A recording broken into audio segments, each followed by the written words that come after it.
utopia warning. I hope you've had your dinner, because I'm going to be talking to you about Johnson's knob. Don't look at me like that. I don't want to talk about it either, but he can't keep it in his trousers, can he? At this point, I wouldn't be surprised if Jacob Rees-Mogg come forward and said that he was going to give birth to Johnson's penny farthings. Mind you, that's unlikely. He knows where to get hold of the abortion pills, doesn't he? There are more children, of course, that Boris Johnson is responsible for, but I can't talk about them without getting MI5'd, or sued, or killed. But I'll tell you this for nothing.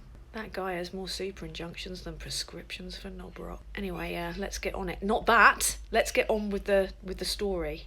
Fucking hell. Remember I told you about this last week? Johnson trying to get Carrie, then Simmons, his mistress, a 6-figure job at the Foreign Office. Remember when I told you about Number 10 intervening to get this story pulled mid-print run? It turns out the reason they got it pulled wasn't the job that Johnson was trying to give Carrie, but the blowjob Carrie was giving Johnson. There was talk of them being caught in a compromising position. This is the compromising position. The only reason Johnson didn't get his mistress a job at the Foreign Office is because she was caught noshing him off. The story gets grubbier still when you realise the influence that they hold. Apparently a late night call ensued. Carrie's people calling Rebecca Brooks's people to stop the truth being printed. Since then there's nothing on the BBC website, nothing in most of the newspapers. Trust me, by private eye, they're the only people telling the truth nowadays. We've got a Prime Minister. He inexplicably manages to pull women at an alarming rate. I honestly don't know how he does it. He must ejaculate diamonds. There's no other logical explanation for that posh Wurzel being able to get so much grammar school clunge. This is in the public interest. Someone that can't keep their cock in their trousers is a national security risk. I'll tell you more about that, but I can't because I'll get sued, or MI5'd, or killed. Meanwhile, rumours are circulating of Johnson apparently trying to pull a snap election to try and avoid the Privileges Committee, which one Tory MP has anticipated is going to be worse than the Jerry Springer show.